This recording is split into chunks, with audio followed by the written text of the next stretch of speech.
Olá, alunos! Olá, tutores! Sejam todos muito bem-vindos à nossa quinta aula da nossa disciplina de contabilidade de custos. Como eu tinha comentado na aula anterior, essa é a nossa última aula com conteúdo. Aqui com a gente, novamente, a professora Jaqueline. Olá, professora! Olá, professora Aline! Olá, tutores! Olá, alunos! Nossa quinta aula de conteúdo, vamos aproveitar ela ao máximo hoje. Mandem as suas dúvidas, as suas perguntas, que a próxima já é revisão, depois já vem a nossa avaliação. Não é, professora? É isso aí.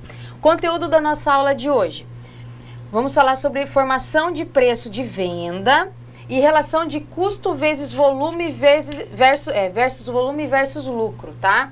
Porque na verdade é tudo muito amarrado. A gente às vezes dá uma olhada, por exemplo, uma empresa que tem uma venda muito alta, uma quantidade muito grande de produtos, né?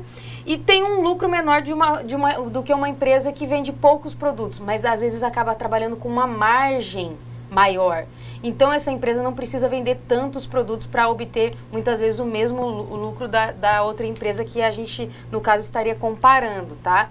Então tudo vai depender muito da margem. Se eu tenho uma empresa, vamos colocar aqui num porte, a Jaqueline tem uma empresa, a professora Jaqueline tem uma empresa no mesmo segmento, no mesmo porte que a minha, a gente tem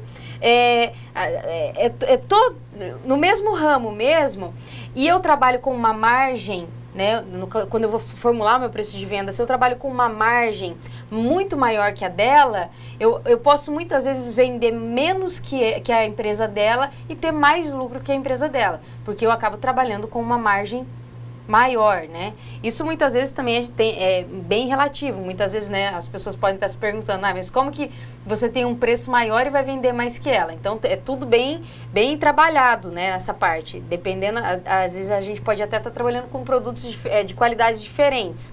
Mas assim, tudo vai depender da margem, de como a empresa estudou para fazer essa formação de preços, tá? Que é muito importante. Nós viemos discutindo nas nossas aulas anteriores que a gente tem que identificar o custo, porque isso é muito importante, porque eu preciso saber exatamente qual é o custo do meu produto para daí eu aplicar uma margem para eu saber qual vai ser a minha rentabilidade, tá? Então, essa parte da de como nós vamos formar o preço de venda é o que a gente vai ver hoje na nossa aula, ok? Os objetivos: compreender as metodologias para a formação do preço de venda, demonstrar a aplicabilidade da metodologia para a formação do preço de venda baseada nos custos, entender a relação custo versus volume versus lucro e demonstrar elementos de cálculos referentes à mensuração de relação custo versus volume versus lucro.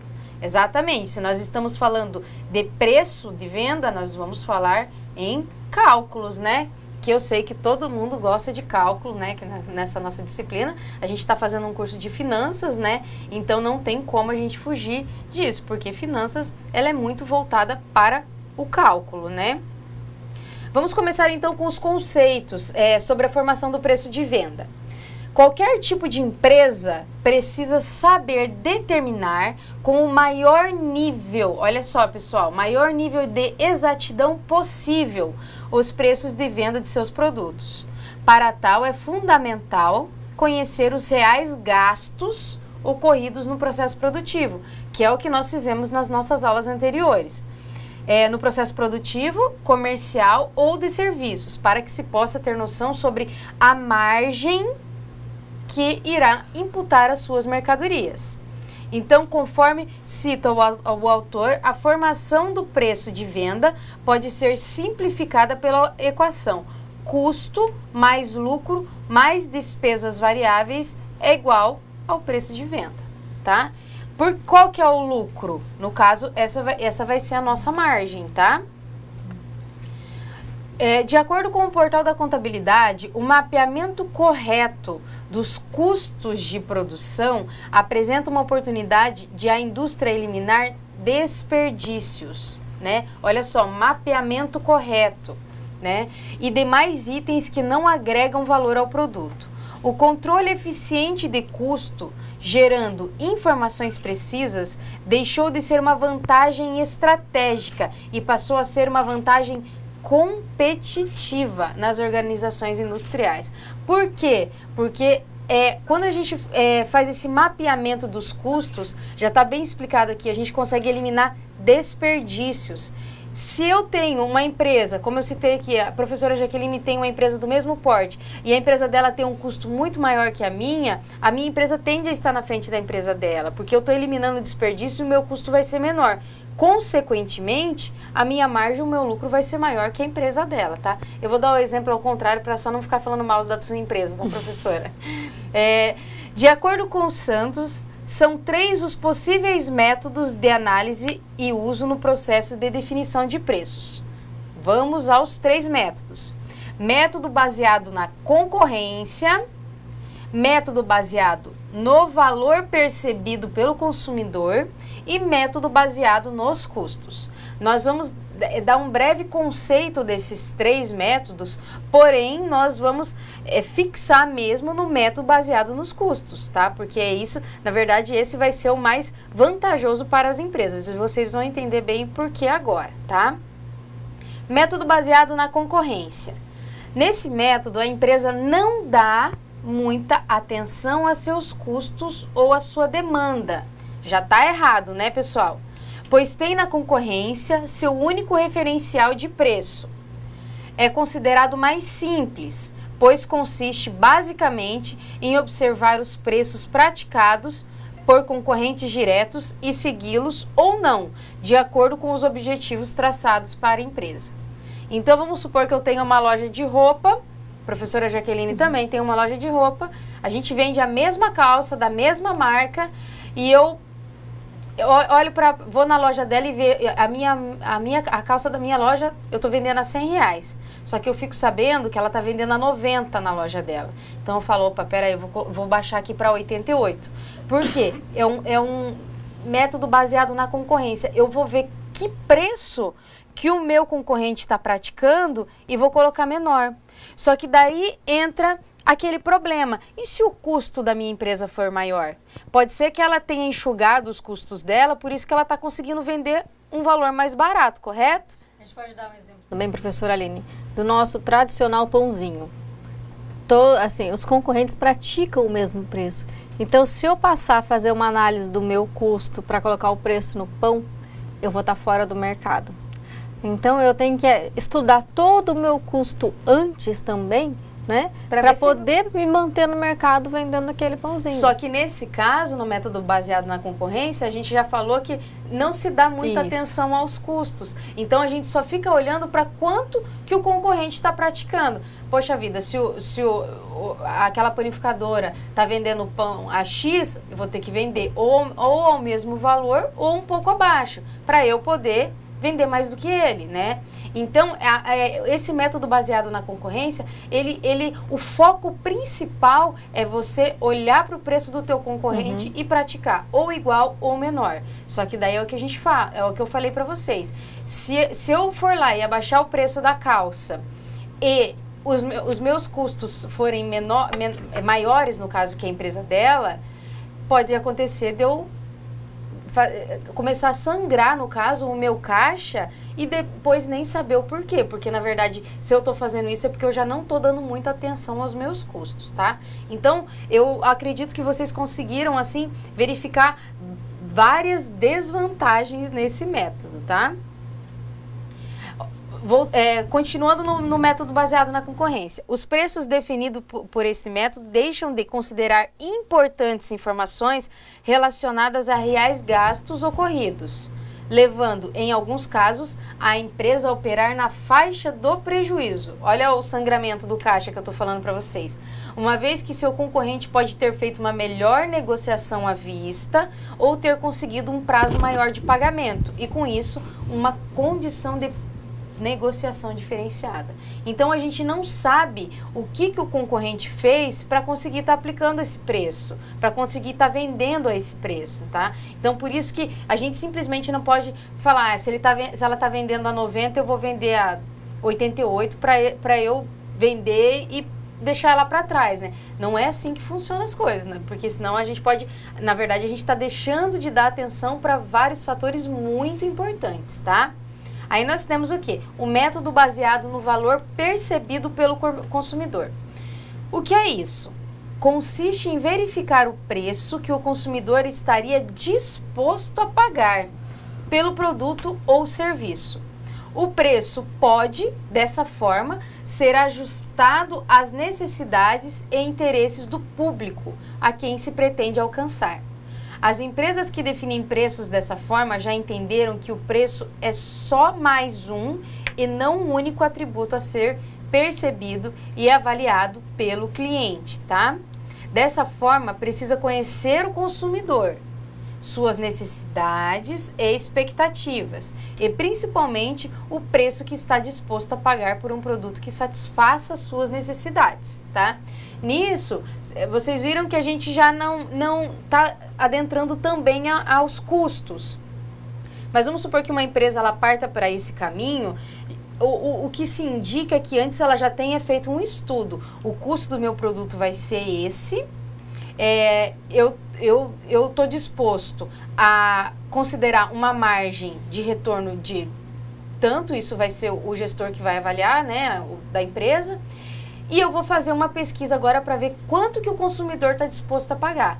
Muitas vezes ele já nem entra no negócio a hora que vê, olha, a gente fez uma pesquisa e dentro do preço que a gente está querendo praticar, o consumidor não está disposto a pagar. Então, tem que tudo ser reavaliado, tá? Na verdade, esse método da empresa conhecer as expectativas do consumidor, conhecer quanto ele estaria disposto a pagar, isso aí é interessante para qualquer empresa, né? Isso é essencial, que toda empresa que queira entrar no mercado, que ela realize esse estudo. A gente chama até de plano de negócios, né? Vocês, se não estudaram, ainda vão estudar, antes de colocar o seu negócio para funcionar, antes de investir o seu dinheiro, realizar toda essa análise para ver se o mercado que ele estava pretendendo alcançar, que metodologia de custos ele deveria praticar. Então, nós falamos, professora Jaqueline, bastante sobre isso nas aulas de estatística, que a gente falou sobre as pesquisas que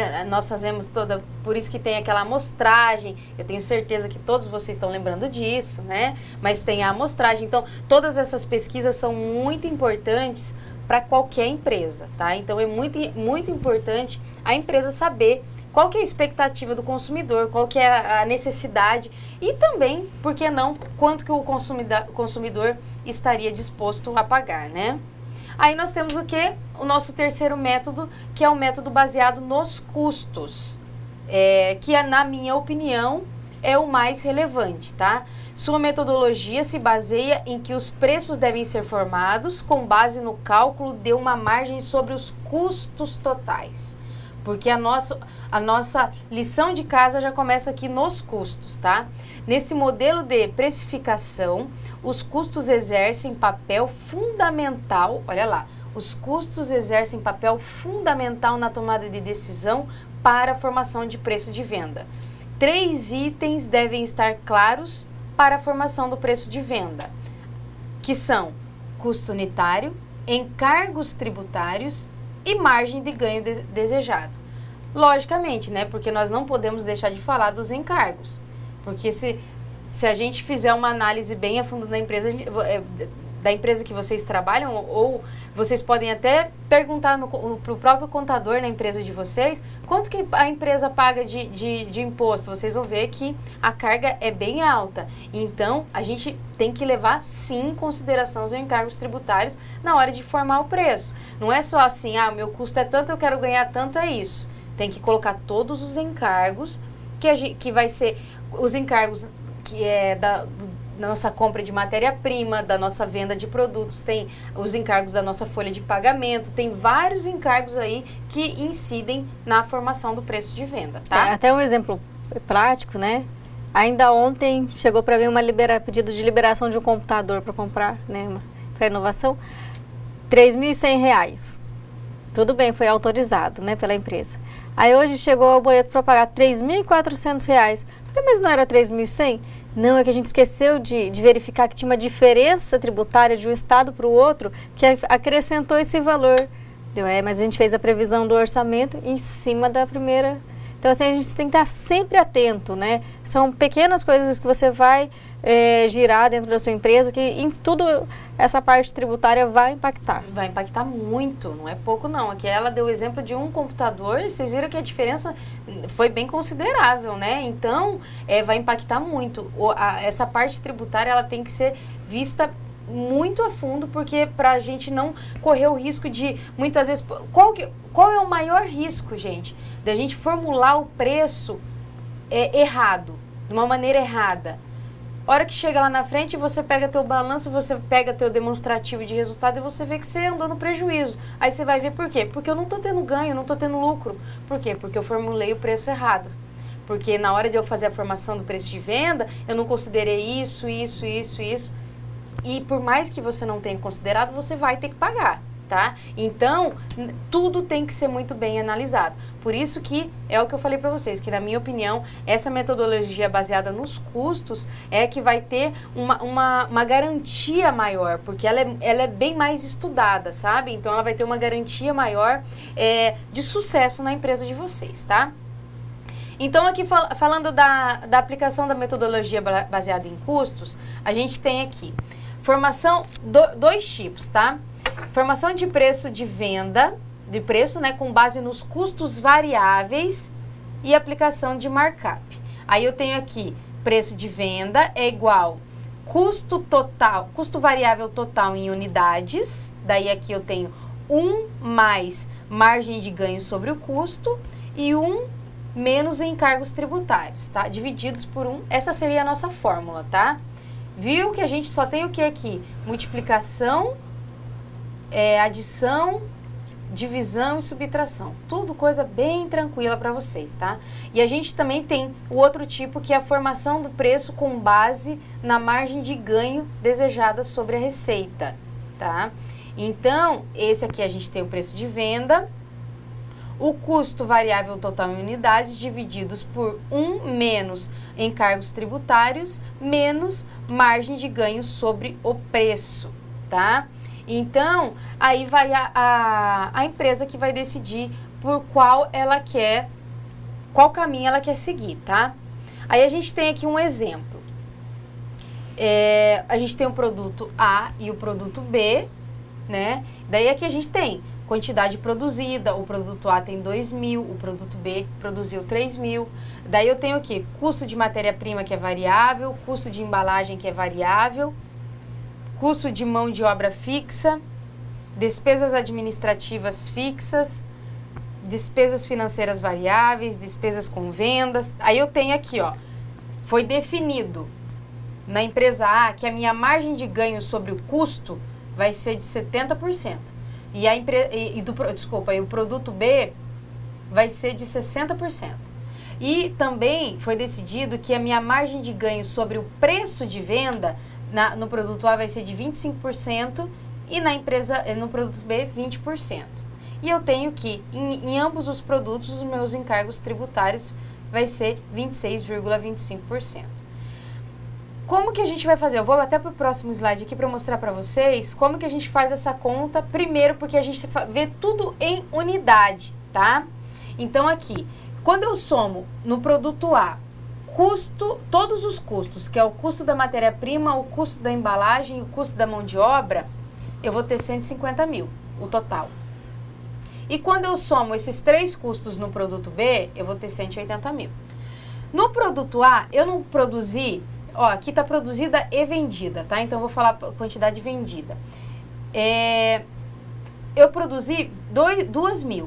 Se o meu custo foi de 150 mil e eu produzi 2.000, eu vou fazer 150 divididos por 2.000. Então, eu vou ter o custo variável unitário de R$ 75,00. A mesma coisa a gente vai fazer no produto B, tá? O total do meu custo é 180 mil, eu produzi 3.000, 180 mil divididos por 3.000, R$60 é o meu custo variável unitário do produto B. Aí eu vou aplicar aquela fórmula que a gente acabou de falar aqui, da formação do preço com base nos custos variáveis e a formação do preço com base na margem de ganho. Aqui nessa primeira fórmula, o meu preço de venda é igual ao meu custo total unitário no produto A, que é 75, nós acabamos de encontrar, vezes 1 mais a minha margem de ganho sobre o custo, que é 70%, e lembrem-se todos vocês que a gente sempre divide por 100 para colocar nessas fórmulas, então vai ficar 0,70 divididos por 1 menos encargos tributários. Encargos tributários acontece a mesma coisa, pega 26,25, divide por 100 e a gente vai encontrar 0,2625, né? Quando a gente faz essa conta, a gente tem um custo de R$ 172,88, que é o meu preço de margem sobre o custo, tá? E a gente vai fazer a mesma coisa no produto B, só aplicando na fórmula, e a gente vai encontrar que o meu preço, né, margem sobre o custo, é de R$ 130,17, tá? O que a gente mudou aqui no produto B? Que no produto A a gente estava usando uma margem de ganho de 70%, no produto B é 60%. No produto A, a gente estava usando uma margem de ganho sobre o preço de venda de 25%. No B, a gente já usou de 20%, tá? Então, tudo isso aí tem que ser avaliado, tá? Então, a gente descobriu isso e agora a gente vai fazer a mesma coisa na segunda fórmula. A gente viu a primeira, que era a formação de preço com base nos custos variáveis, e agora a gente vai ver a formação de preço com base na margem de ganho desejada.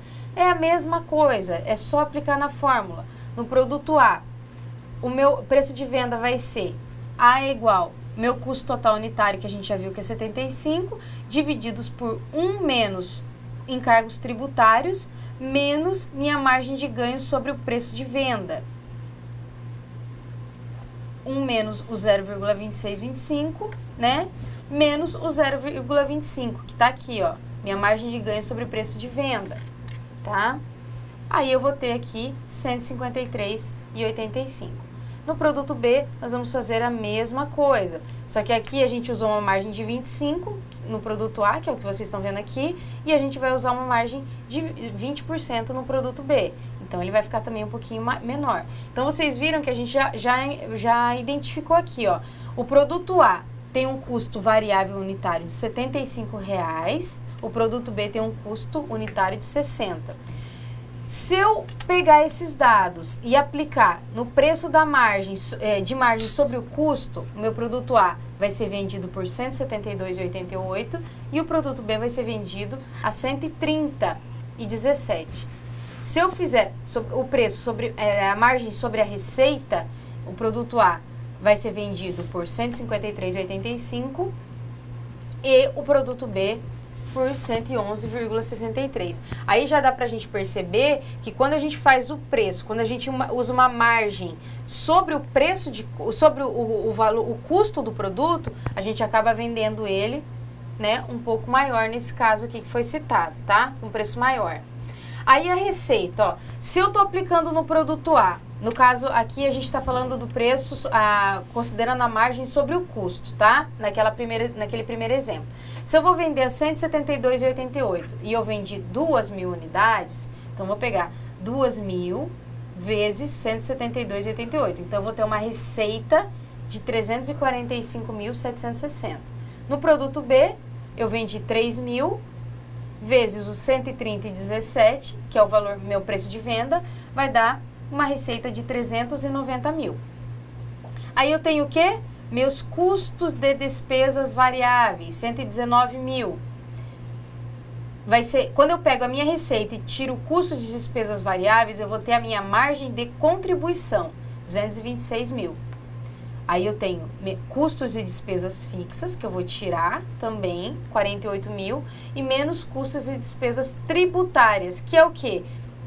Os 26,25% sobre a receita, que vai estar aqui. Então, sobra o lucro antes dos impostos de 87.998.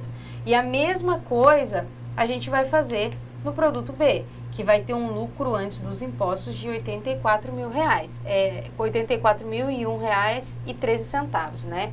Então, com esse resumo que a gente fez aqui, vocês já conseguem identificar o lucro do produto A e o produto B. Isso no preço que a gente adotou na margem sobre o custo, né? Então, vamos lá. O meu lucro do produto A, vamos arredondar aqui, foi de 88 mil e o lucro antes dos impostos, né? No produto B foi de 84. Então, vamos ver como é que vai ficar essa comparação. No outro exemplo, que era o preço da margem sobre a receita. Eu vou fazer essa mesma conta, só que ao invés de eu usar esse preço da margem sobre o custo que nós encontramos, nós vamos usar o preço sobre esse valor da margem sobre a receita, né? Então, os meus 2 mil do produto A, a gente vai multiplicar por 153,85. Então, a minha receita já vai virar 307 mil. No produto B, 334 mil, porque eu vou adotar os 111,63 aqui, vezes os 3 mil que foi vendido do produto B. Vamos tirar custos e despesas variáveis, vamos ter a margem de contribuição, vamos tirar custos e despesas fixas. Pessoal, é só a gente dar uma olhadinha aqui, ó. Custo com mão de obra fixa, 40 mil. Despesas administrativas fixas, 8 mil. Esses dois que são fixos, eles dão 48 mil. É esses 48 mil que está aqui, ó. Então, às vezes, vocês podem estar se perguntando, mas aonde que estão esses custos? Onde estão esses valores que a professora está falando? Estão todos nesse quadro aqui, tá? O que está falando que é o custos e despesas variáveis? Então, aqui, ó, a gente tem 100 mil despesa variável, daí a gente tem mais 10 mil, 110 mil. Aí a gente tem mais aqui, ó, mais 3 mil que é variável, mais 6 mil. Então, aqui vai dar 119 mil. É o que está aqui, ó, custos e despesas variáveis. A gente pega tudo que é variável, soma, para a gente colocar aqui nesse nosso resumo, né? Então, voltando aqui nesse slide, a gente viu que se a gente olhar a margem sobre o custo, fazer a margem sobre o custo, a gente vai ter arredondando, né? 88 mil do produto A de lucro antes de imposto e 84 mil no produto B. E se a gente fizer da margem sobre a receita, a gente vai ter 59 mil de lucro antes dos impostos no produto A e 42 mil de lucro antes dos impostos do produto B. Então dá para ver aí que se a gente fosse adotar, seria mais interessante, logicamente, a gente fazer no primeiro caso que a gente falou. Desde que esse preço de venda consiga ser praticado no mercado, tá? Porque muitas vezes não adianta a gente jogar e falar assim, eu quero ter um lucro muito grande, então eu vou jogar meu preço lá em cima. Não adianta, porque corre muito risco de não vender. Daí você não vai ter lucro nenhum, na verdade. Mas assim, se você consegue adotar esse custo essa margem baseada sobre o custo e ainda está com um preço de venda que esteja de acordo com os preços do mercado, ótimo. Se não, já vamos olhar para essa margem aqui sobre a receita. Porque por mais que seja menor, está gerando lucro para a empresa ainda. A gente viu que não operou no prejuízo, né? Então, fazendo um resumo disso que a gente falou agora, o resultado com base no preço da margem sobre o custo foi superior ao resultado do preço da margem sobre o preço da receita, né?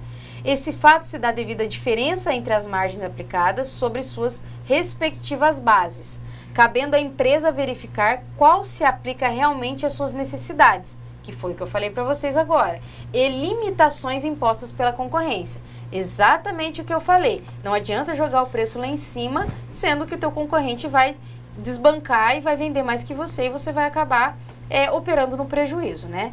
Dessa forma, a empresa pode alterar sua margem de lucro para que alcance o lucro desejado. E em casos em que existam estoques, os fatos podem sofrer alterações, uma vez que irão carregar consigo os custos inerentes aos mesmos. Nós falamos muito de estoques e que estoque é um assunto assim que leva um custo muito grande da empresa, né? A gente tem um custo muito alto para manter um estoque dentro de qualquer empresa, tá? Falando agora, pessoal, de custo versus volume versus o lucro, né? A análise da relação custo versus volume versus lucro que é, resumindo aqui, com a nossa sigla, que é o CVL, ou seja, a verificação dos custos envolvidos versus a quantidade produzida e comercializada versus o lucro gerado pelas operações, representa uma importante ferramenta de análise e verificação dos resultados. Ao mesmo tempo, atua como uma ferramenta para determinar receitas necessárias para atingir volumes de venda que não gerem prejuízo. Desculpa, pessoal. Não gerem prejuízo para os negócios. De acordo com Martins, entre as ferramentas gerenciais oportunizadas pela relação do custo, né, versus volume versus lucro, podem ser destacadas, por exemplo, as seguintes vantagens. Vamos ver as vantagens da gente usar essa ferramenta, tá? Planejamento operacional de curto prazo, estimativas quantitativas derivadas dos diversos cenários econômicos esperados, conhecimento da produção mínima necessária, muito interessante isso, conhecimento da produção mínima necessária para a manutenção das atividades, reconhecimento da influência das despesas não desembolsáveis, depreciação, etc., e do custo de oportunidade ocorridos num determinado período sobre os resultados necessários à gestão dos seus negócios. Então, essas são algumas das vantagens destacadas. Eu falo, tudo que for ferramenta que ajuda a gente a conseguir enxergar melhor os custos, onde que está indo o dinheiro, onde é que está sendo aplicado o dinheiro. Senão a gente não está com nem, por exemplo, assim, para vocês entenderem bem, mas nem um ralo na empresa onde o dinheiro está passando por ali e a gente não está vendo, porque essas ferramentas ajudam a gente a ir fechando, afunilando esse ralo para que a gente pare de perder dinheiro, né? Então, tudo isso é de muita utilidade para a empresa, tá? Vamos falar agora, pessoal, sobre a margem de contribuição. De acordo com Martins, a margem de contribuição é o valor que cada unidade traz efetivamente para a empresa, de sobra entre a sua receita e o custo, que de fato provocou e que lhe pode ser imputado sem erro. Ou seja, é o valor que, multiplicado pelas quantidades vendidas e após a dedução dos custos e despesas fixas, resultou no lucro líquido. Então, a margem de contribuição, que é o nosso MC aqui, representa a diferença entre o preço de vendas unitário do produto e os custos e despesas variáveis unitárias, também ocorridas sobre esse produto, não sendo considerada a parte fixa dos mesmos. Ou seja, margem de contribuição é igual preço de venda menos os custos e despesas variáveis, tá? É muito importante a gente saber a margem de contribuição, né? Por isso, todo esse estudo é muito importante. Vamos falar um pouco também das vantagens da margem de contribuição. É possível destacar as seguintes ferramentas de auxílio ao processo de gestão empresarial. Primeiro, decisão sobre quais produtos devem merecer maior esforço de venda. Eu falei isso para vocês durante algumas aulas nossas. A gente pode estar com um produto que nem esteja gerando mais lucro para a nossa empresa. Então, a gente vai se esforçar para aqueles que estejam gerando um lucro maior, né? Professora Aline, a gente pode até citar também, né, que nem voltando ao nosso pãozinho, o pão eu tenho que concorrer de igual com os meus concorrentes das outras padarias. Porém, eu tenho outros produtos agregados, né, onde eu tenho uma margem de lucro maior, que eu posso trabalhar melhor o meu comercial, né, ali dentro da minha padaria, para trabalhar o pão de acordo com os meus concorrentes e ter um valor maior agregado em outros produtos. Exatamente. Porque o pão não pode faltar, né? Não pode faltar e não pode subir. Eu não vou pagar R$5 do pão, né? E tem muita empresa, no caso a gente está falando de padaria, mas tem muitas que operam ou no zero ou no prejuízo com a venda do pão. Mas não pode deixar de vender, porque é isso que vai fazer o consumidor comprar diversas outras coisas. Isso, ele vai chamar o meu cliente para o meu estabelecimento, porque eu tenho qualidade e eu ofereço o mesmo preço. Porém, eu tenho outros produtos agregados que vão me gerar uma maior rentabilidade, onde eu tenho uma margem de contribuição mais substancial. Do que o do pãozinho, que muitas vezes não está gerando tanto lucro, né? Decisões sobre quais devem ser as políticas para o estabelecimento dos preços. Auxílio na avaliação de alternativas que se criam com respeito às reduções de preços, concessões de descontos e campanhas publicitárias e promoções. Ponto de equilíbrio. Eu acho muito interessante esse assunto. O ponto de equilíbrio, né? Minha receita, a minha despesa. Então eu vou analisar e vou analisar direitinho aonde eu vou chegar, qual o meu custo, o limite do meu custo para poder formar o meu preço de venda. Exatamente. É igual tá no nosso gráfico aqui. A minha quantidade está aqui e o meu valor está aqui, né? Então, assim, eu tenho que vender uma certa quantidade para eu chegar a tal receita para eu começar a ter lucro. Então, até chegar, nesse caso desse exemplo que a gente deu aqui, até chegar a essa quantidade, eu estou operando em prejuízo, tá? Então, a partir desse ponto, que é o nosso ponto de equilíbrio, a partir desse ponto, eu vou começar a trabalhar com lucro, tá? Então, conceituando, né? O ponto de equilíbrio representa a receita necessária para cobrir todos os custos e despesas de manufatura para que o resultado seja nulo. Então, quando chega no meu ponto de equilíbrio, o meu resultado é nulo. Eu não tenho nem lucro e nem prejuízo. Eu estou no zero. O que não se vale a pena também, porque é todo um esforço, né? Pra gente não ter lucro.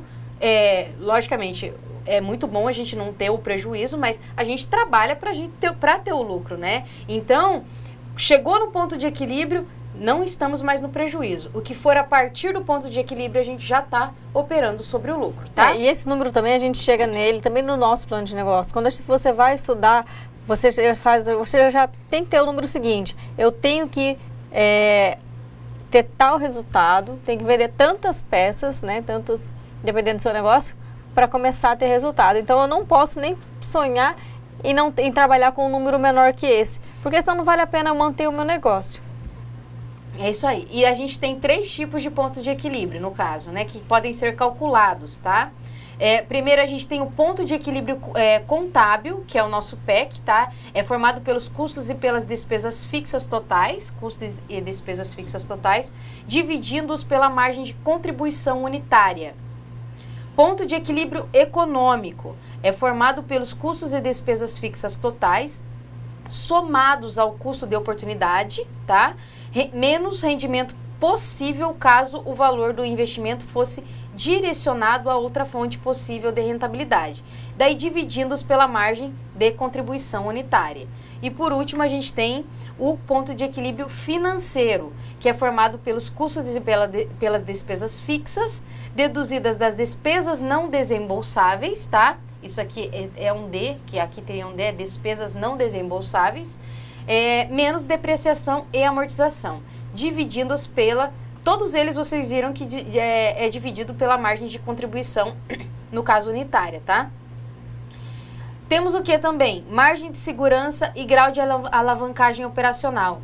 De acordo com Martins, a margem de segurança representa o quanto um determinado volume de vendas em unidades ou em valor pode ser reduzido sem que a empresa passe a operar com prejuízo. Então, assim, quanto que eu posso vender para que a minha empresa não entre no prejuízo? A partir dali, eu não posso reduzir mais, que senão a minha empresa já começa a andar no prejuízo, né?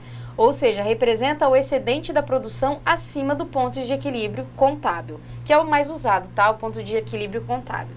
A margem de segurança pode ser obtida em percentual, em que a quantidade que está acima do ponto de equilíbrio é dividida pela quantidade total. Então, a gente tem a margem de segurança em unidades, que é o lucro líquido em valor, divididos pela margem de contribuição unitária, né?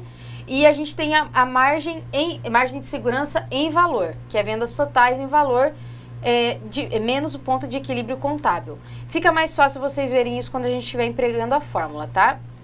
E a gente tem o grau de alavancagem operacional, que indica o crescimento do lucro em relação ao crescimento do volume. Ou seja, verifica se a alavancagem obtida através da análise do aumento do lucro de um ano para outro em relação ao aumento da receita ocorrida de um ano para outro, né?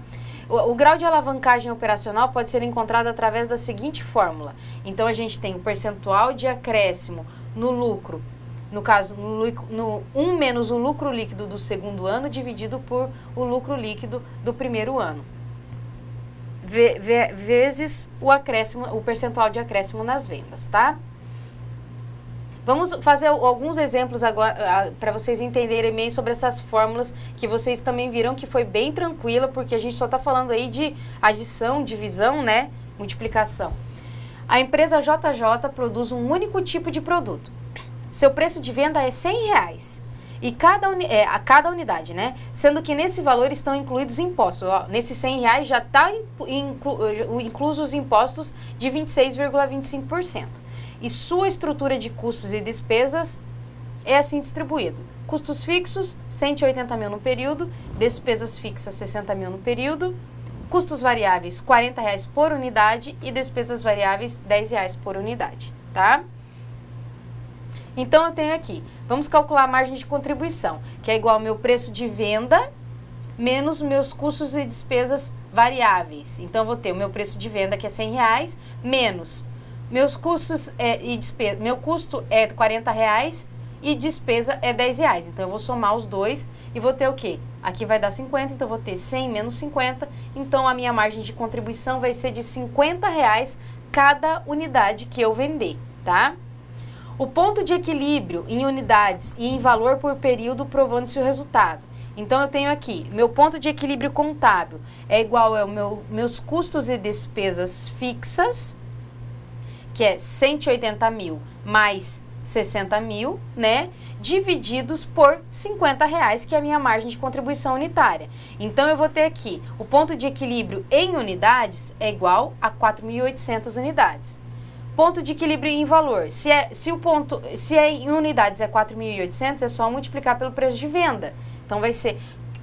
vai ser 480 mil. O que isso quer dizer? Que eu tenho que vender no mínimo 4.800 unidades para não operar no prejuízo. O que passar daí é lucro, tá? Como que nós provamos o resultado? A gente pega os 4.800 vezes a margem de contribuição, que vai dar os 240 mil, e diminui dos custos e despesas fixas. Se eu vendi 240, se o meu lucro foi de 240 mil, no caso, a minha margem de contribuição, desculpa, e os meus custos foi de 250 mil, o meu resultado é zero. Por isso, esse é o meu ponto de equilíbrio, tá? Sempre ele vai estar no zero, ponto de equilíbrio, né?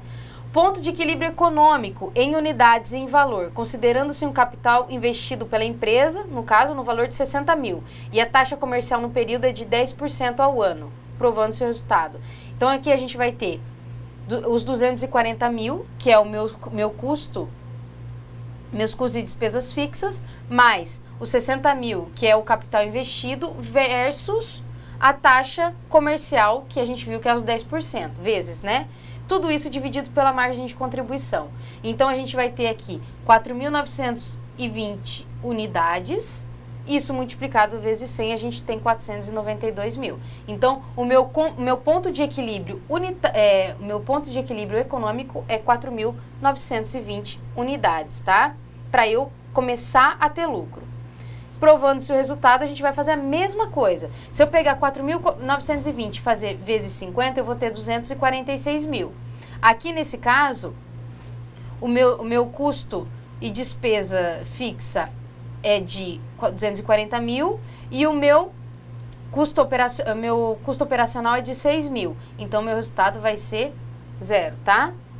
custo de oportunidade, desculpa, porque o custo de oportunidade é 10% de 60 mil, por isso é esse 6 mil que está aqui, tá, pessoal?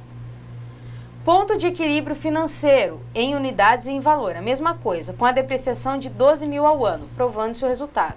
Então, vou ter aqui, a gente já viu que os custos e despesas, que são esses dois, vai dar 240 mil, menos os 12 mil, que é a minha depreciação, divididos por 50, que é a minha margem de contribuição unitária. Então, eu vou ter aqui 4.560 unidades. 4.560 vezes 100, 456 mil. Esse é o meu ponto de equilíbrio financeiro. Provando-se os resultados, eu vou pegar 4.560 unidades vezes 50, que é a minha margem de contribuição, vou ter 228 mil.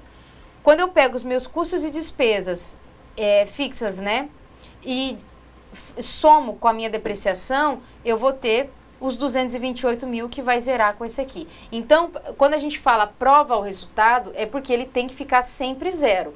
Porque, como a gente falou aqui, o ponto de equilíbrio ele está sempre no zero, nem lucro, nem prejuízo, né? Aí nós temos também percentual de margem de segurança quando produzir 5.500 unidades.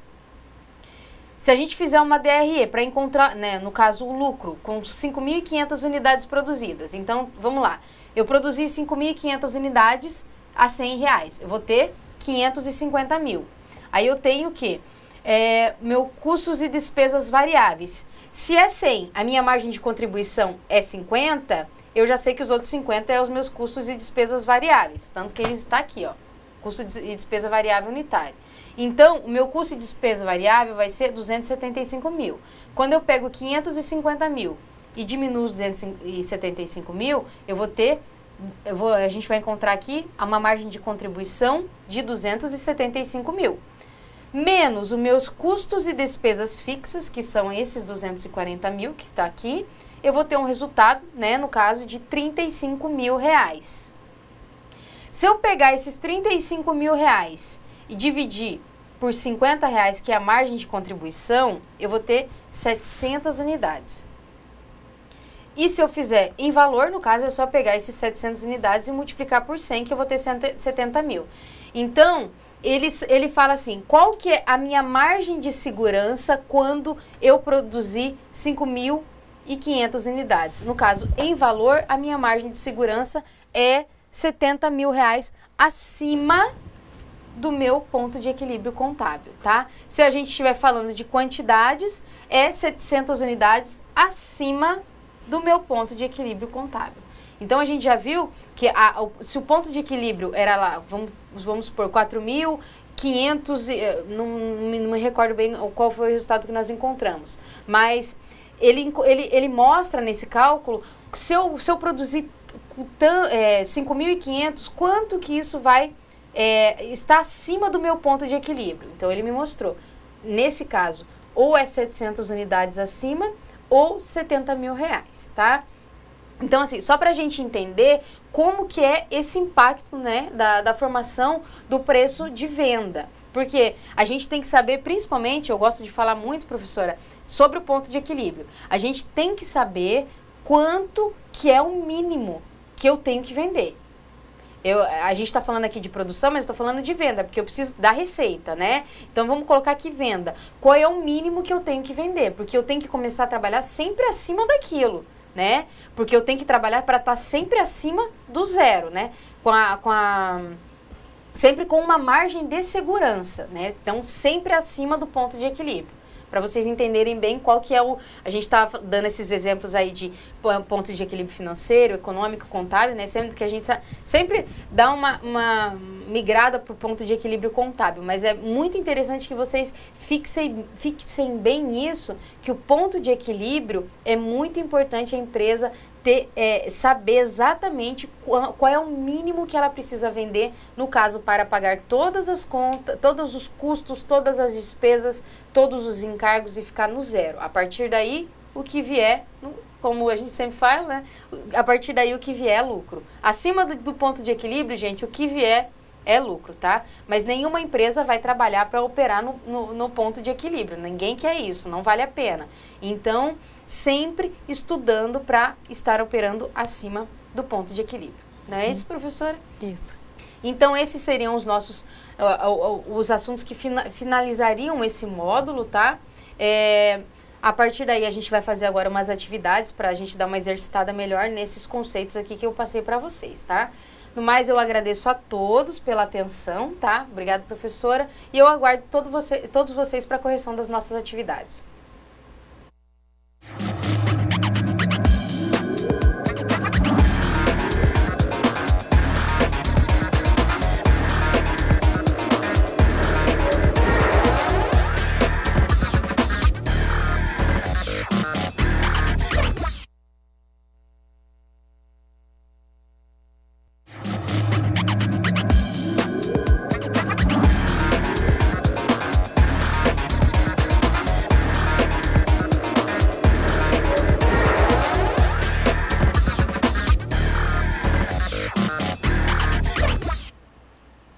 Olá, alunos, tutores, estamos de volta aqui para a correção das nossas atividades, tá?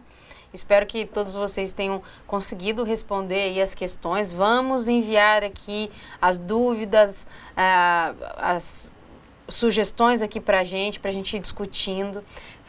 Aproveitando, já vou falar aqui da questão 1, que é sobre, na sua opinião, o que se deve levar em consideração para definir o preço de venda? Explique. Nós não vamos responder essa questão agora, eu vou deixar para a gente responder ela por último. Eu quero muito que todos vocês enviem a resposta dessa questão, porque essa questão ela é uma opinião de vocês. O que você acha que deve ser levado em consideração para se formar o preço de venda, tá? Então, vai ser um momento aqui bem interessante para a gente discutir isso, porque muitas vezes uma pessoa pode achar que o fator mais importante é um, outra pessoa pode achar que o fator mais importante é outro. Então, vamos deixar para discutir essa questão por último, tá? Vamos à questão 2. Quais são os métodos de análise e uso no processo de definição de preços? Temos alguma resposta, professora? Temos sim, temos o aluno Bruno, de Espigão do Oeste. Ele diz assim, que a concorrência trabalha com ênfase no preço da concorrência, o valor percebido. Foca o preço conforme o cliente quer pagar, baseado nos custos. Trabalha-se através dos custos da empresa para ver o preço que se deve ser aplicado nos produtos, né? Exatamente. Os métodos de análise, né, no uso do processo da definição do preço, definição de preços, são aqueles 3 que nós citamos na nossa aula. Método baseado na concorrência, método baseado no valor percebido pelo consumidor e o último que nós falamos, que é o método baseado nos custos. Como nós falamos na aula, na concorrência é aquele que fica olhando quanto que o vizinho está cobrando para cobrar menos. Concorrente, né? Quanto que o concorrente está cobrando para ele ir lá e cobrar menos para tentar estar sempre à frente do concorrente. Temos um método baseado no valor percebido, é aquele que a empresa vai atrás da opinião do consumidor. Quanto que o consumidor está disposto a pagar? Quanto que eu posso cobrar nesse produto, né? E o último que nós vimos, que é aquele método que faz todo o levantamento de custos da empresa para formar o preço de venda. Então, a resposta do Bruno tá ok. Questão 3. Explique a metodologia de formação de preços baseadas nos custos. Temos alguma resposta? Temos em Jaru o aluno Igor. Ele disse o seguinte, baseado no preço total, analisando custo universitário, encargos tributários, universitário, ele colocou encargos tributários e margem de ganho desejado. Tá, vamos dar uma melhorada nessa resposta aí. De acordo com o que nós falamos na aula de hoje, né, dessa metodologia da formação de preços baseada nos custos, que foi a última que nós comentamos na nossa aula de hoje, a metodologia se baseia em que os preços devem ser formados com base no cálculo de uma margem sobre os custos totais, tá? Então, a metodologia é essa.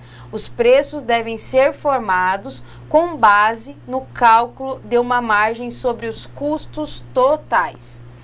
Daí, a gente pode se aprofundar um pouquinho mais. Nesse modelo de precificação, os custos exercem um papel fundamental na tomada de decisão para a formação de preço de venda. 3 itens devem estar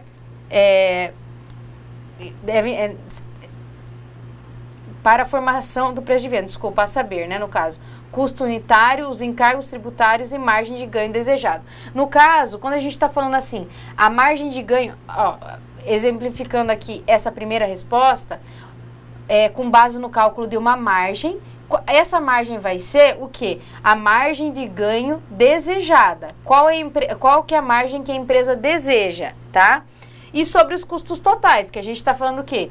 Custo unitário e encargos tributários, porque, como nós falamos também durante a aula, a gente não pode deixar nunca de sempre estar embutindo esses encargos tributários aí na formação do preço de venda, tá? Quando a gente está falando, lógico, da formação de preços baseada nos custos, tá? Temos mais alguma resposta? Dá 3? Não, foi só essa, mas eu acho que foi só um erro de digitação ali no custo unitário que custo universitário. Custo unitário, é isso mesmo. Porque como a gente viu os exemplos na nossa aula de hoje, a gente sempre, quando a gente está falando da margem de contribuição, por exemplo, a gente vê sempre quanto que é o custo unitário. O que isso quer dizer? Se eu vou vender um computador, por exemplo, ele vai me mostrar o seguinte: o custo do meu computador é R$500 e a minha margem de contribuição é R$500. Então, eu vou vender esse computador por R$1.000. Então, a gente consegue sempre saber qual é o custo de cada computador, né? Isso aí foi um exemplo que eu citei para vocês agora. Mas isso de acordo com o produto que cada empresa vai fabricar e vai vender, tá? Defina a margem de contribuição. Temos alguma resposta da questão 4? Temos sim, também o aluno Igor também de Jaru, que está bem participando hoje com a gente. Ele diz o seguinte, que a margem de contribuição é a diferença entre o preço de venda unitário do produto e os custos de despesas variáveis unitários, tendo como vantagem o auxílio na avaliação das alternativas que se criam com respeito às reduções de preços, concessões de descontos e campanhas publicitárias e promoções, entre outros. Exatamente, Igor. Essa resposta ficou muito bacana. Ressaltando aqui o que eu tinha colocado na resposta para passar para vocês, né? Que a margem de contribuição é o valor que cada unidade traz. Ó, por isso que a gente estava falando sempre do unitário, né? A margem de contribuição é o valor que cada unidade traz efetivamente para a empresa. Então, no exemplo que eu dei do computador, se custa R$500 e eu vendo por 1.000, então a minha margem de contribuição é R$500, né? Que é o valor que excede ali o meu custo, né?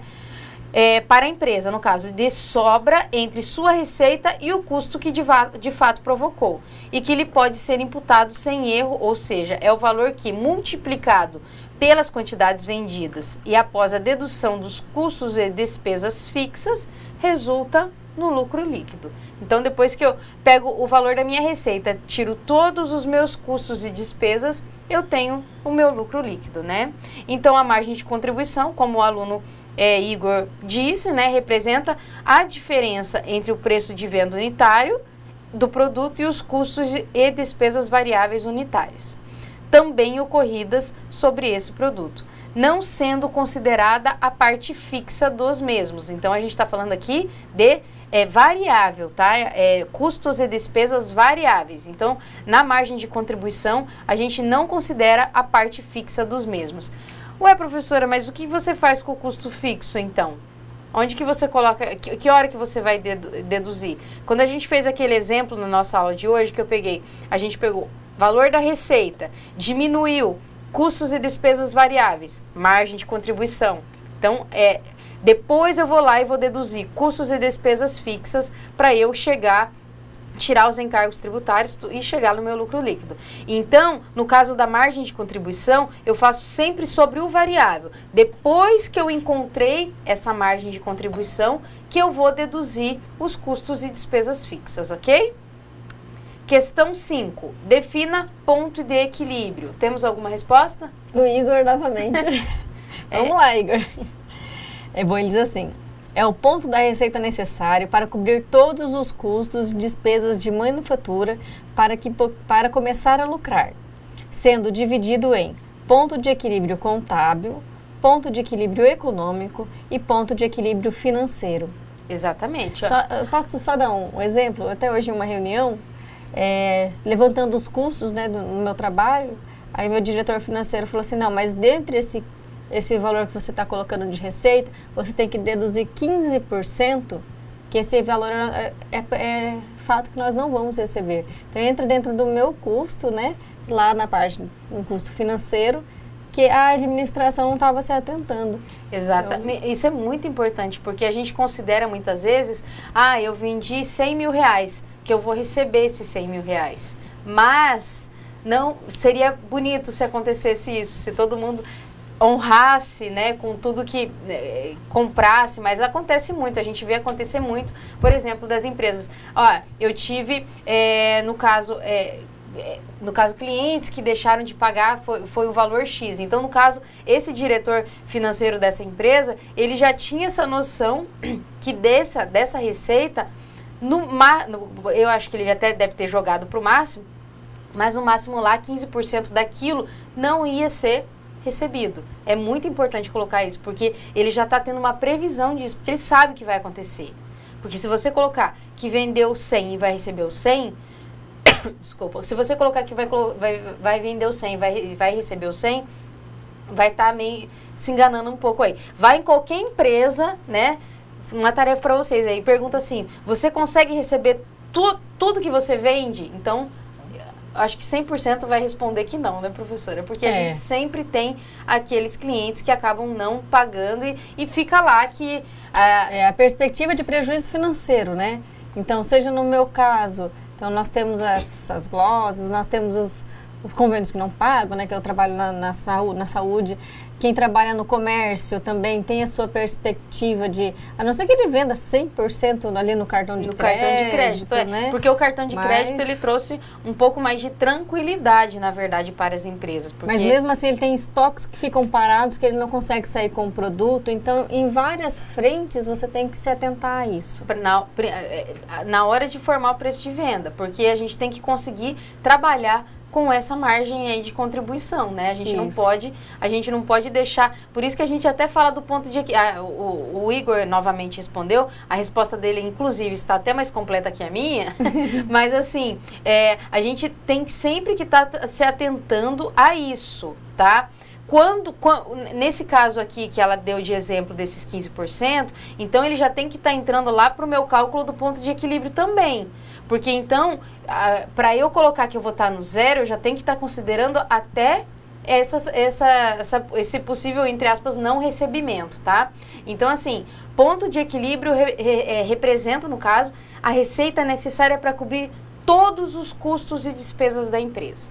Eu preciso vender, vamos colocar lá, 500 unidades do produto X para eu conseguir pagar todas as minhas contas e ficar no zero, né? Então, isso é o ponto de equilíbrio. O que está abaixo do ponto de equilíbrio é prejuízo e o que está acima do ponto de equilíbrio é lucro, tá? Eu acho que ficou bem claro.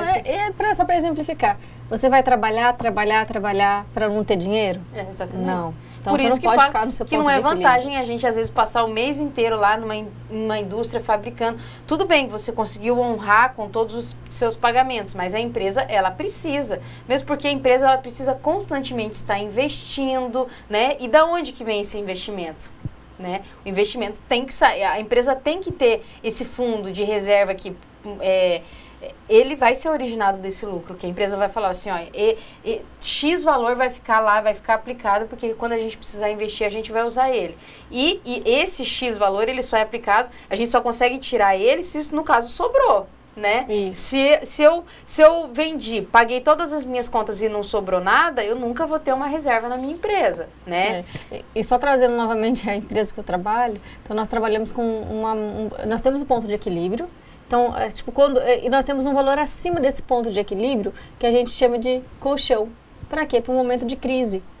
Então, assim, o Brasil está passando por um momento de crise. Então, eu ainda tenho uma reserva financeira que me permite passar por esse momento. Então, você ter a sua margem de segurança, ela é mais que saudável para a sua empresa. A empresa, por exemplo, fala assim, se o meu ponto de equilíbrio é 500 unidades, eu tenho que vender 500 unidades, vamos colocar um exemplo. Então eu vou jogar que meu ponto de equilíbrio é 600. Então ele já está colocando essas 100 unidades aí como se fosse o colchão da empresa. Ele já está jogando o ponto de equilíbrio para cima, para ele já estar considerando um pouco essa margem de segurança. Interessante isso. Porém, na verdade, é interessante a gente fazer a conta para a gente saber exatamente qual é a quantidade mínima, né, que eu tenho que vender para conseguir pagar todas essas contas. Muito interessante as empresas que adotam essa metodologia, porque exatamente várias empresas passaram por um momento de crise agora, então a gente viu que muitas não conseguiram resistir, e as empresas que pensam nisso, quando a empresa está bem, se ela está pensando nisso, quando chega um momento de crise, aí ela consegue se manter. Está mais preparada para enfrentar esses momentos. Exatamente. Né? Questão 6, pessoal. Defina a margem de segurança e grau de alavancagem operacional. Vai me dizer que é o Igor que respondeu. Mais uma vez, Igor. Bom, ele diz o seguinte. Igor, muito obrigado por toda a sua participação. Você contribuiu demais com a aula hoje. Bom, ele diz que é o limite de volume de venda ou o valor da unidade para a empresa. Tá venda, mas é venda. Para a empresa não passar por prejuízo e passar a apresentar o excedente da produção acima do ponto de equilíbrio. Exatamente. Então, essa é a margem de segurança, né? Então, representa o quanto um determinado volume de vendas em unidades ou em valor, porque no exemplo da nossa aula a gente viu em unidades ou em valor, né? Pode ser reduzido sem que a empresa passe a operar com prejuízo. Ou seja, apresenta o excedente de produção acima do ponto de equilíbrio contábil, né? E o grau de alavancagem operacional indica o crescimento do lucro em relação ao crescimento do volume, ou seja, verifica a alavancagem obtida através da análise ou do aumento do lucro de um ano para o outro em relação ao aumento da receita ocorrida de um ano para outro. Eu vou dar um exemplo para vocês agora desse grau de alavancagem operacional. Vamos supor que eu vou pegar o exemplo do notebook novamente. Eu vou vender, hoje o meu custo desse notebook, vamos colocar que vai ser R$600, e eu vendi 1.000 unidades, vou ter o lucro X, né? Vou ter o preço de venda e vou ter o lucro X. Vamos supor que no ano que vem eu vou vender as mesmas 1.000 unidades ao mesmo valor, porém eu consegui reduzir o meu custo. Ele custava R$600 para ser produzido e agora ele vai custar R$500. Isso quer dizer que eu vou ver que por mais que eu tenha vendido a mesma quantidade ao mesmo valor, eu vou ter mais lucro. Por quê? Porque eu consegui reduzir o meu custo de fabricação. Então, muitas vezes, a gente não precisa olhar só para o preço de venda. A gente pode olhar se a gente pode reduzir custo de fabricação também, porque isso também vai ajudar a gente a aumentar o lucro, tá? Então, por isso que a gente fala do custo versus o volume. Logicamente que se eu vendi 1.000 esse ano e vendi 2.000 unidades o ano que vem, eu sei que o meu lucro vai ser maior. Só que esse crescimento, ele foi gerado também junto com o volume de vendas que cresceu. Mas eu quero mostrar para vocês que muitas vezes a venda pode continuar sendo a mesma e eu consigo aumentar o meu lucro. E por isso que eu falo, a gente ficar batendo em cima dos custos é muito, muito importante. Porque você pode deixar de mexer no preço de venda e mexer no custo. Muitas empresas fazem isso hoje. Por quê? Porque as empresas estão querendo estar competitivas umas com as outras e não pode ficar o tempo inteiro mexendo no preço de venda. Então, vamos procurar enxugar os custos ali para eu aumentar, consequentemente, o meu lucro, tá? Dentro de uma linha de indústrias, né? Eu não posso ter, assim, uma linha de produção ociosa, com tempo ocioso. Eu tenho toda uma folha de RH ali de produção que ela vai produzir 100 ou vai produzir 1.000.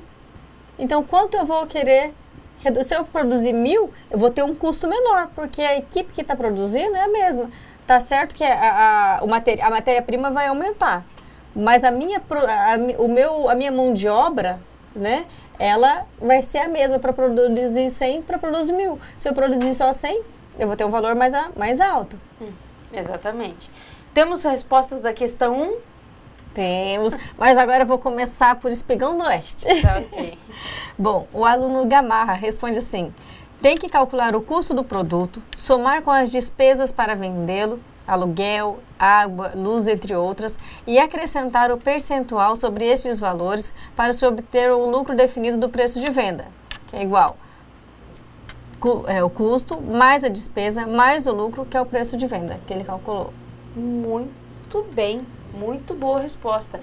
Você colocou até certinho que as despesas são aluguel, água, energia, isso realmente entra como despesa. Então, quando a gente está falando dos gastos, por exemplo, da empresa, né? Mas eu tenho que pegar todos os meus custos, colocar a minha margem, como o aluno respondeu, colocar a margem que a empresa quer ganhar para definir o preço de venda. Mais alguma resposta? Nós temos também lá em Ji-Paraná o aluno Daniel, que ele responde, né, o custo de aquisição para revenda, conhecer todos os ele coloca custo de aquisição para revenda, conhecer todos os componentes que estão inseridos na aquisição de tais como frete, impostos, ter uma margem de ganho e colocar também no produto ao qual se quer vender. Olha que interessante. Ele já trouxe um outro caso. Como que é o nome dele? Daniel. Daniel, você já está falando, a gente tá bem focando aqui em indústrias, mas a gente acabou até deixando de falar da parte do comércio, de uma distribuidora, que no caso seria um atacadista, que compra e revende. Então, o que ele falou está muito certo. Vamos supor que eu compro um produto por R$10. Chega uma nota fiscal lá, eu comprei uma quantidade, chega uma nota fiscal e nessa nota fiscal está destacado uma variável muito importante aí, que é o valor do frete que custou para esse produto chegar até mim. Então, tudo isso, por mais que a gente já viu nas nossas aulas que para fazer custo, no caso, quando é revenda, quando é comércio, é mais fácil, tem vários fatores também que a gente não pode deixar de ver, tá? Não é simplesmente, eu comprei por 10, então eu vou vender por 20 e pronto, eu ganhei 100%. Nada disso. Quanto que custou? Qual foi o frete que você pagou para chegar até aqui? Quais foram os encargos, né? Quais foram os encargos? Quanto que é a tua folha de pagamento? Tudo isso tem que ser visto para você conseguir enxergar realmente qual é a sua margem de contribuição, tá? Nesse caso, muito bacana, porque foi um exemplo que a gente não tinha citado aqui, que é no caso do comércio, né? E o Igor, né? Para fechar, né? De Jaru também, ele coloca o preço já estabelecido pelo concorrente. Avaliar o custo de produção da produção e a classe econômica dos clientes mais os impostos. Então, o Igor, ele fez uma mistura dos três que nós falamos aí, na verdade, né? Eu acho muito importante, sim, a gente pegar um pouco dos três. Desde que a gente comece pelos custos. Porque primeiro eu tenho que conhecer a minha empresa. E eu tenho que conhecer quanto custa para fabricar aquele produto, tá? Ou muitas vezes, no caso do comércio, quanto vai custar para eu vender. Porque o quanto vai custar para eu vender não é simplesmente eu pegar quanto que eu paguei. Eu acabei de citar isso para vocês, né? Mas assim, eu preciso conhecer todos os custos que estão embutidos no produto, tá? É interessante, depois disso, eu saber por quanto que meu concorrente vende? É sim, por quê? É fundamental, né? Você tem que conhecer seu concorrente. Exatamente, porque o que vai acontecer? Agora que eu conheço meus custos, eu sei que eu posso vender por X, mas meu concorrente está vendendo por Y e eu quero chegar perto dele ou deixar um pouco menor, e eu sei que se eu fizer isso, eu ainda vou ter lucro. Como que eu sei disso? Porque eu já fiz toda a avaliação dos meus custos, tá? Então, é interessante, se a empresa quiser adotar as três metodologias, eu quero sair, eu quero entender quanto que o meu cliente está disposto a pagar. Maravilha! Só que eu sempre ressalto, não deixe de conhecer os reais custos da empresa, os reais custos, todos os gastos, né, que a empresa tem. Porque isso aí, no caso, a gente fala que é o pulmão, né? Se a gente não saber quanto que está gastando, chega uma hora que a empresa não sobrevive mais, aí depois pega lá todos os demonstrativos de resultado e vai ver realmente onde é que estava sendo errado, onde que foi o erro, e muitas vezes o erro pode estar em cima do preço de venda que foi mal formulado, tá? Para deixar aqui para vocês, a gente tem uma atividade ainda, né, no AVA, que é uma tarefa, né, que é sobre o custeio baseado em atividades, que é o do método ABC, tá? Que é o período da realização, vai até dia 30 de agosto ainda, para vocês finalizarem, tá? Pessoal, no mais, é isso a nossa disciplina, ela, no caso, encerra aqui os conteúdos, tá? Nós ainda temos mais uma aula, que é a nossa revisão, tá? Procurem entender todos esses conceitos. Na verdade, assim, a gente falando de ponto de equilíbrio, de margem de contribuição, é muito interessante que vocês entendam realmente qual é o impacto de cada um desses itens dentro da empresa, tá? Porque esse negócio, às vezes fala assim, vou decorar esse conceito e tal. Quando a gente entende, compreende o conceito, daí chega ali na hora da nossa atividade avaliativa, né? Uhum. Chega nesse momento aí, vocês vão tirar de letra, tenho certeza, tá? Mesmo porque foram muitas fórmulas, né, que nós vimos no decorrer das aulas, né, não se assustem. Né? Não, mas eles já me conhecem, eles sabem que se tiver alguma fórmula, eu sempre dou a fórmula na prova, eu nunca deixo no escuro isso. Se tiver alguma fórmula, eu já falei que pelo menos um cálculo vai ter, mas se tiver fórmula, no caso, vai estar na prova, vocês podem ficar totalmente tranquilos quanto a isso, tá? Professora, muito obrigada pela atenção. Eu espero que a gente tenha tirado todas as dúvidas de vocês aqui, porque a gente como vocês já sabem, né?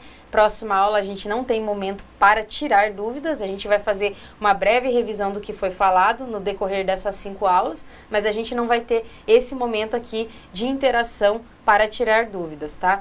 Quero agradecer a atenção de todos os polos, né? E também não posso deixar de agradecer a participação do Igor aqui hoje, né? Que foi fundamental nas nossas atividades. O tutor Fabrício, né? Lá de Jaru, foi postando todas as respostas que ele estava enviando. Isso aí. Então, eu aguardo todos vocês para a nossa aula de revisão, que semana que vem, tá? Eu tenho certeza que todos vocês vão ter uma ótima prova. Muito obrigada pela atenção de todos e até a próxima aula.